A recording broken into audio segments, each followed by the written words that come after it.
Shalom, selamat datang kembali di Pelita Padre Pio.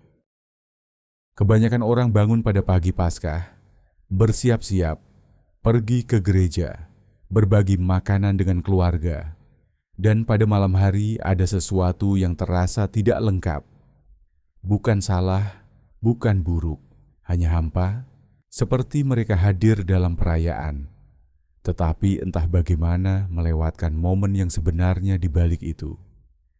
Dan inilah yang hampir tidak pernah diungkapkan oleh siapapun. Perasaan itu bukan kebetulan. Padre Pio menghabiskan puluhan tahun mengamati orang-orang mendekati hari-hari kudus dengan cara yang sama.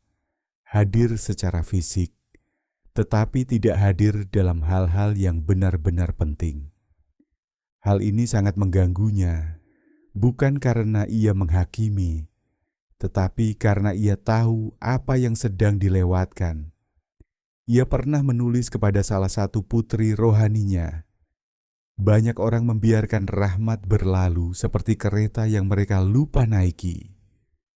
Kereta itu datang, kereta itu pergi, dan mereka bertanya-tanya mengapa perjalanan itu tidak pernah dimulai. Gambaran itu tinggal dalam dirinya sepanjang hidupnya. Dan mungkin akan tinggal dalam diri Anda juga, karena Minggu Paskah adalah salah satu kereta itu. Ia datang setahun sekali membawa sesuatu yang tidak dapat ditemukan pada hari lain. Dan perbedaan antara mereka yang menaikinya dan mereka yang hanya melihatnya pergi dari peron bukanlah kekudusan, bukan pengetahuan teologis, bahkan bukan intensitas iman mereka. Itu adalah sesuatu yang lebih sederhana dan lebih mudah diakses daripada semua itu, yaitu perhatian. Hari ini Anda akan menemukan 3 hal nyata yang diajarkan Padre Pio tentang bagaimana benar-benar menghidupi Minggu Paskah. Bukan sekadar mengamatinya dari kejauhan, bukan sekadar menjalaninya dengan sopan, tetapi sungguh menghidupinya dari dalam.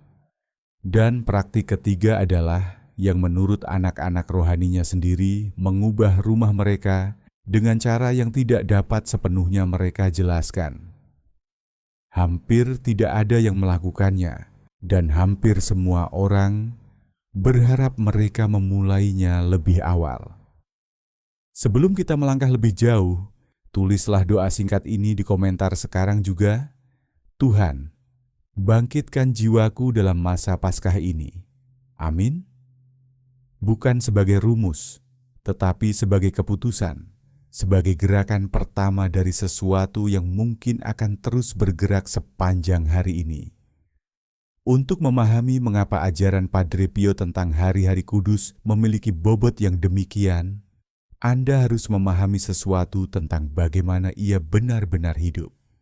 Ia bangun setiap pagi antara pukul 2 hingga 2.30, bukan sesekali, tetapi setiap hari selama puluhan tahun, ia menghabiskan berjam-jam di kapel sebelum misa dimulai. Ia sering ditemukan berlutut tanpa bergerak dalam kegelapan. Begitu diam sehingga pengunjung yang tidak mengenalnya kadang mengira ia tertidur. Namun ia tidak tertidur. Menurut kesaksian mereka yang melihatnya, ia justru lebih sadar pada jam-jam itu daripada kebanyakan orang sepanjang hari mereka. Misa yang dipimpinnya bisa berlangsung dari 30 menit pada hari yang terburu-buru hingga beberapa jam ketika tidak ada yang mengganggunya. Ia sering menangis saat konsekrasi. Para saksi menggambarkan wajahnya pada saat-saat itu seperti milik seseorang yang berada di tempat lain sepenuhnya. Bukan tidak hadir, tetapi lebih hadir daripada yang biasanya dapat dicapai manusia. Seorang teolog yang memeriksanya atas nama Vatikan menulis dalam laporannya, orang ini tidak merayakan misa, ia menghidupinya. Ia menanggung luka Kristus di tangan, kaki dan lambungnya selama 50 tahun. 50 tahun penderitaan, pendarahan, membawa sesuatu yang terlihat pada tubuhnya, yang kebanyakan orang Kristen hanya dekati melalui simbol dan metafora. Dan melalui semua itu, ia tetap mendengarkan pengakuan dosa, menulis surat, membimbing mereka yang putus asa, menerima mereka yang terluka, dan mengarahkan semua orang kembali pada satu hal yang sama. Realitas dari apa yang Allah sediakan pada hari-hari kudus, jika seseorang sungguh mau meraihnya. Ketika Padre Pio berbicara tentang Paskah, ia tidak berbicara secara teoritis. Ia berbicara dari dalam pengalaman kebangkitan yang telah menandai tubuhnya sendiri. Maka ketika ia meninggalkan ajaran tentang bagaimana menghidupi hari-hari kudus, ajaran itu layak untuk dianggap serius.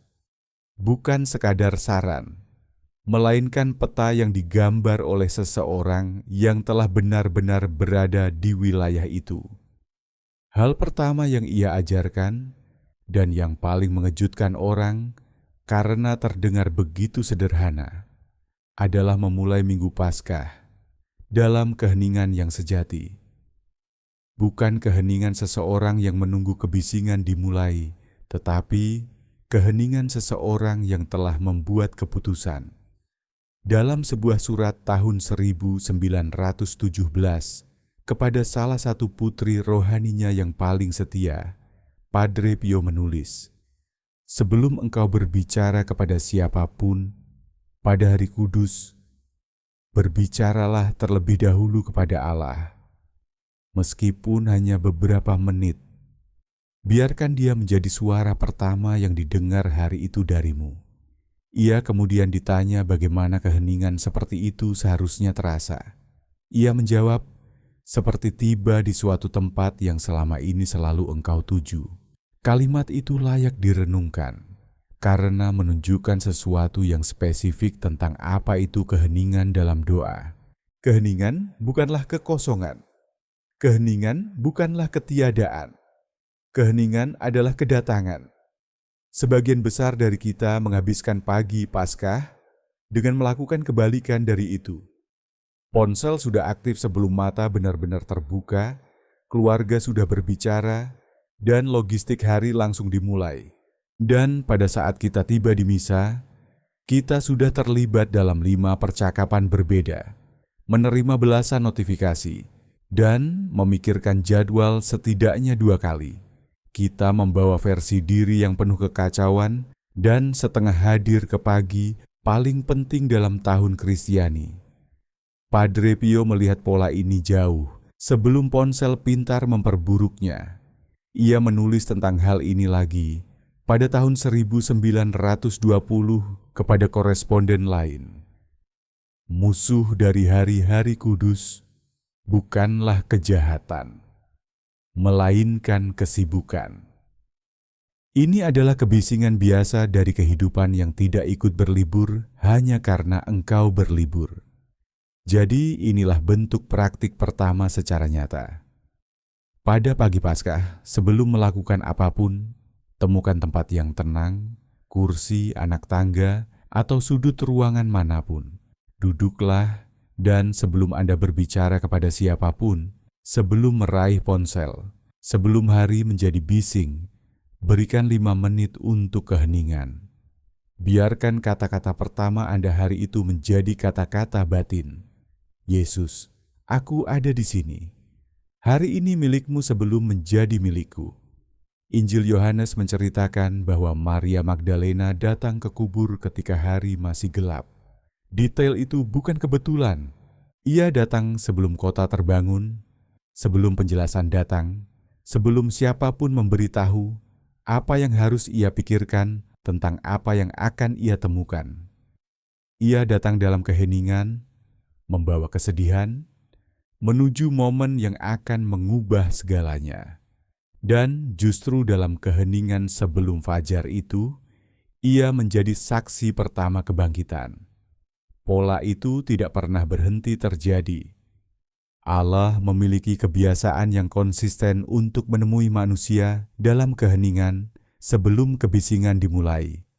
Bukan karena ia tidak hadir dalam kebisingan, tetapi karena dalam keheninganlah kita paling mampu menerima sesuatu. Paskah ini biarkan pagi dimulai sebelum dunia mengambilnya. Hal kedua yang diajarkan Padre Pio tentang Minggu Paskah adalah sesuatu yang ia tekankan dengan intensitas yang jauh melampaui nasihat pastoral biasa. Ia berulang kali menegaskan dengan kuat bahwa misa pada hari ini harus dihadiri bukan sebagai kewajiban yang dipenuhi, tetapi sebagai perjumpaan yang benar-benar dimasuki. Kata-katanya sendiri adalah pintu masuk terbaik. Dalam sebuah surat tahun 1914 ia menulis, "Lebih mudah bagi dunia bertahan tanpa matahari daripada tanpa misa kudus. Misa adalah ringkasan dari semua yang Allah lakukan karena kasih-Nya kepada manusia. Pada hari kebangkitan, misa menjadi sesuatu yang tidak dapat aku ungkapkan dengan kata-kata." Bacalah kalimat terakhir itu sekali lagi.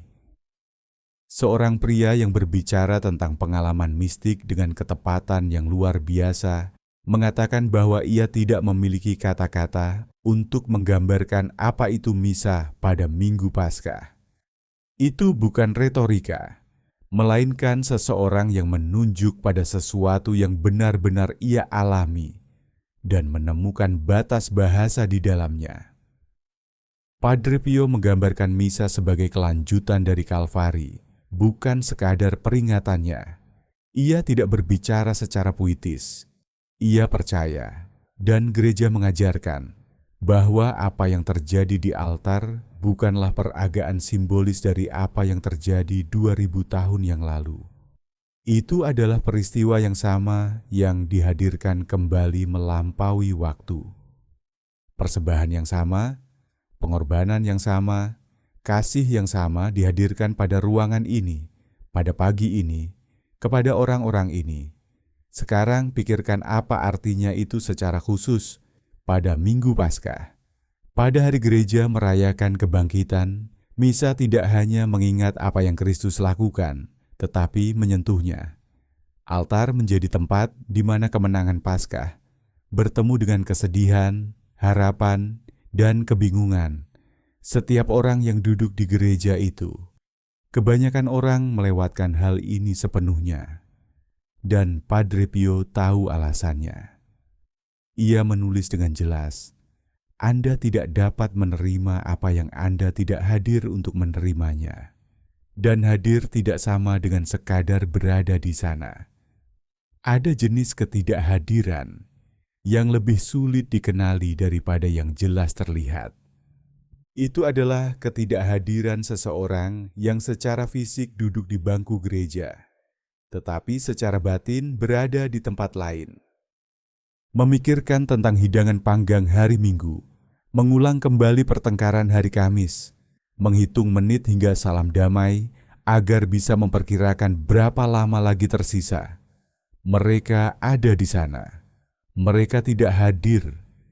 Apa artinya datang ke misa Paskah? Tahun ini seolah-olah itu adalah pertama kalinya. Bukan sebagai pertunjukan semangat baru, tetapi sebagai tindakan perhatian yang sungguh-sungguh. Mengikuti kata-kata liturgi bukan sebagai naskah yang harus diselesaikan, tetapi sebagai percakapan yang ditujukan secara pribadi kepada Anda. Ada seorang pria bernama Carlos yang telah menghadiri misa setiap Minggu Paskah selama 40 tahun tanpa pernah absen. Setia, tepat waktu, dapat diandalkan. Suatu tahun, putri bungsunya yang baru kembali kepada iman setelah lama menjauh, duduk di sampingnya. Pada suatu saat selama doa Ekaristi, ia melirik wajah putrinya dan melihat sesuatu yang menghentikannya. Ia menangis, pelan, tanpa dramatisasi, hanya menangis. Ia kembali melihat ke altar dan menyadari dengan kekuatan yang hampir terasa secara fisik bahwa ia tidak tahu apa yang sedang dilihat oleh putrinya. Ia telah menghadiri perayaan yang sama selama 40 tahun dan entah bagaimana berhenti benar-benar melihatnya. Pada Paskah itu, untuk pertama kalinya dalam waktu yang sangat lama, ia benar-benar melihat. Ia kemudian berkata, "Aku tidak menemukan sesuatu yang baru." Aku menemukan sesuatu yang lama yang telah kulupakan keberadaannya. Itulah yang ditunjukkan oleh Padre Pio. Bukan pengalaman baru, tetapi pengalaman yang dipulihkan. Bukan perasaan religius yang dibuat-buat, tetapi keterbukaan, meskipun tidak sempurna, terhadap apa yang benar-benar ditawarkan. Jika Anda dapat menerima komuni pada Paskah ini, datangilah dengan kesadaran itu. Biarkan tindakan itu membawa makna sepenuhnya. Jika keadaan membuat itu tidak mungkin, tindakan pertobatan yang tulus dan kerinduan rohani bukanlah hadiah penghiburan. Itu adalah bentuk perjumpaan yang nyata dengan caranya sendiri. Yang terpenting adalah arah batin, kesediaan untuk disentuh. Sekarang kita sampai pada praktik ketiga, dan yang ini membutuhkan perlambatan karena paling mudah diabaikan. Dan menurut mereka yang paling dekat dengan Padre Pio, menghasilkan dampak yang paling bertahan lama. Hal ketiga yang ia ajarkan adalah bawalah kebangkitan ke dalam rumah Anda, bukan sebagai suasana hati, bukan sebagai perasaan umum sukacita Paskah, tetapi sebagai tindakan rohani yang sengaja dan nyata. Padre Pio meyakini sesuatu tentang ruang rumah tangga yang hampir sepenuhnya dilupakan oleh budaya modern. Ia percaya bahwa rumah bukan sekadar bangunan. Ia adalah lingkungan rohani. Rumah menyerap apa yang terjadi di dalamnya seiring waktu. Doa-doa yang diucapkan di sana, pertengkaran, keheningan, kelembutan, kelalaian, cinta. Sebuah rumah mengembangkan karakter seperti halnya seseorang, dan karakter itu membentuk orang-orang yang tinggal di dalamnya dengan cara yang sering tidak disadari sampai sesuatu berubah dan perbedaannya menjadi jelas. Ia menulis surat kepada seorang wanita bernama Rafaelina Sarasi. Pada tahun 1914 yang sedang bergumul dengan suasana berat yang terus-menerus di rumahnya. Berdoalah di rumahmu bukan hanya untuk masalah yang bisa kamu sebutkan. Berdoalah sebagai cara untuk mendiami ruang itu. Doa di dalam rumah bukan hanya tindakan devosi. Itu adalah tindakan penguasaan. Itu menyatakan bahwa tempat ini milik sesuatu yang lebih besar daripada masalah-masalahnya. Ungkapan tindakan penguasaan ini sangat kuat.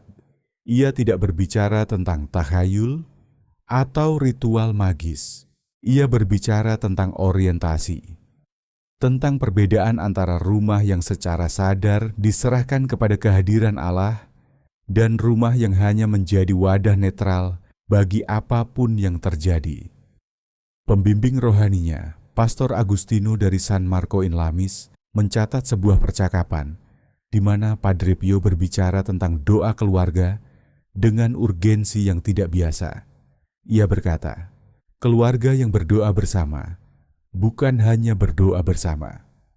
Mereka membangun sesuatu bersama yang tidak mudah dihancurkan oleh kekuatan luar.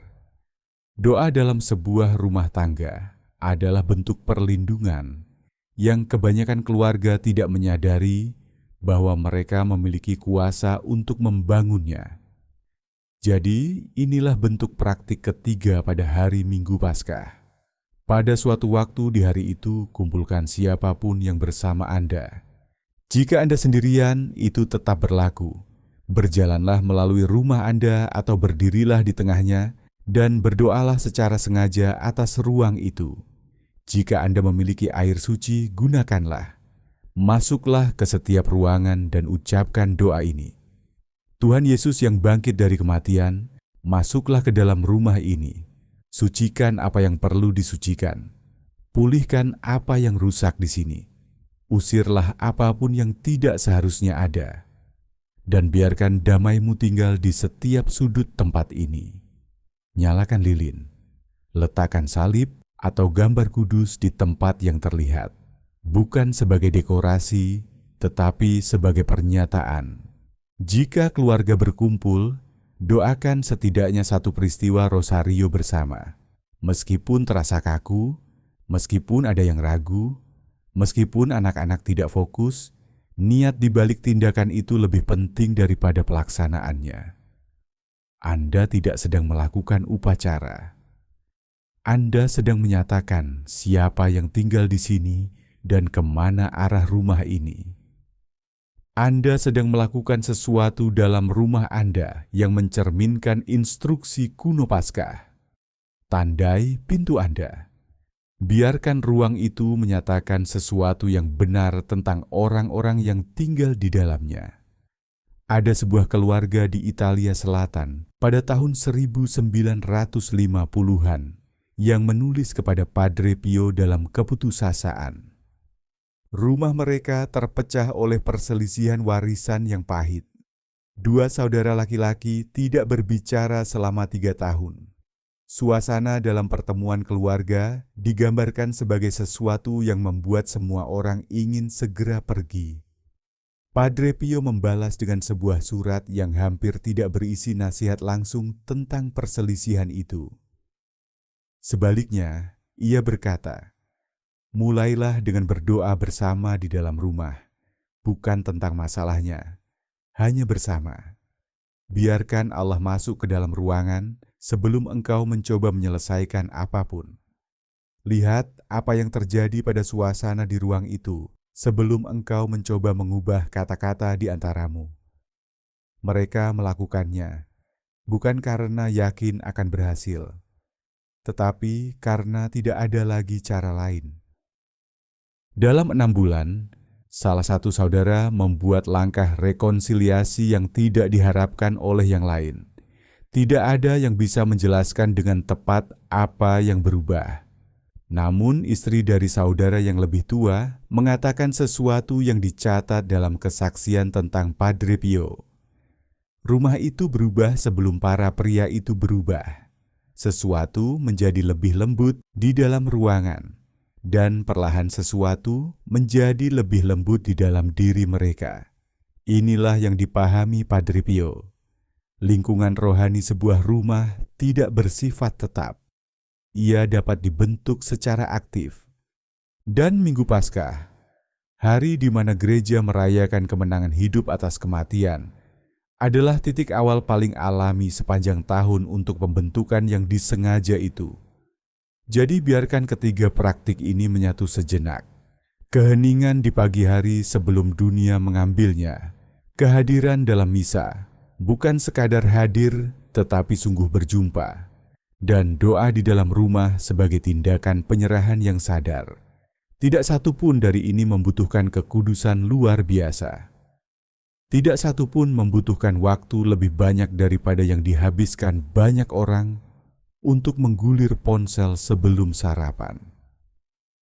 Yang dibutuhkan hanyalah keputusan, sebuah peralihan perhatian yang kecil, namun disengaja menuju sesuatu yang sudah hadir dan menunggu. Padre Pio berulang kali kembali dalam surat dan percakapannya pada sebuah kalimat yang dihafal oleh anak-anak rohaninya. Berdoalah, berharaplah, dan jangan khawatir. Kedengarannya hampir terlalu sederhana. Tetapi ketika Anda melihat kehidupan di balik kata-kata itu, Anda mulai memahami kedalamannya. Berdoa berarti percaya bahwa percakapan itu nyata. Berharap berarti membuka kemungkinan akan sesuatu yang baik, bahkan ketika belum ada yang menegaskannya. Tidak khawatir berarti melepaskan cengkeraman kegelisahan agar benar-benar dapat menerima apa yang ditawarkan. Itulah yang ditawarkan Minggu Paskah saat ini kepada siapapun yang mau meraihnya. Bukan jaminan bahwa semuanya menjadi mudah, bukan pembaruan rohani yang menghapus kesulitan, tetapi perjumpaan nyata dengan kenyataan bahwa kematian bukanlah kata terakhir, bahwa sesuatu telah dimenangkan, dan bahwa seseorang yang hidup dengan kesadaran tenang akan hal itu berjalan di dunia dengan cara yang berbeda dari mereka yang melupakannya. Jika bahkan 1 dari 3 praktik ini menjangkau Anda hari ini, tulislah di komentar, Kristus hidup di dalam rumahku. Biarkan kata-kata itu menjadi lebih dari sekadar komentar. Biarkan itu menjadi ambang yang Anda pilih untuk lewati. Dan jika pesan ini menjangkau Anda pada saat Anda membutuhkannya, bagikan kepada seseorang yang mungkin juga membutuhkannya. Terkadang hal paling kuat yang dapat Anda lakukan bagi orang lain adalah memberikan sesuatu dan berkata, "Ini mungkin berarti." Komunitas ini ada karena sesuatu tentang iman yang dijalani secara jujur, tidak sempurna, dan dengan perhatian nyata terhadap apa yang benar-benar dikatakan dan dihidupi Padre Pio, layak untuk dikumpulkan bersama. Terus membawa ajaran-ajaran ini kepada mereka yang sungguh haus akan hal itu. Paskah tidak berakhir ketika matahari terbenam hari ini. Kebangkitan bukanlah peringatan tahunan. Itu adalah realitas hidup yang terus bergerak ke dalam waktu, ke dalam rumah, ke dalam momen-momen sunyi pada hari-hari biasa, ke dalam hari Selasa yang biasa, Jumat yang melelahkan, dan segala sesuatu di antaranya. Padre Pio memahami itu. Ia menghidupinya dengan seluruh dirinya, bukan hanya dengan keyakinannya. Ia meninggalkan jejak yang cukup bagi kita untuk mengikutinya jika kita mau memperhatikan. Jejak itu tidak dimulai di katedral. Itu dimulai dalam keheningan sebelum hari menjadi bising. Itu diperdalam di altar tempat sesuatu yang kuno dan nyata ditawarkan. Dan itu berakar dalam ruang sederhana sebuah rumah di mana seseorang memutuskan pada suatu Minggu Paskah untuk membiarkan kebangkitan benar-benar masuk. Dan seseorang itu adalah Anda. Undangan itu ada di sini, sudah selalu ada. Yang dimintanya hanyalah agar Anda menerimanya. Kalau kamu merasa renungan ini bermanfaat, tolong like, subscribe, dan share. Mari sebarkan kebijaksanaan rohani Padre Pio kemana-mana. Terima kasih sudah ikut dalam perjalanan iman ini. Semoga doamu kuat, imanmu teguh, dan rosariomu selalu dekat di hatimu. Yesus engkau andalanku. Amin.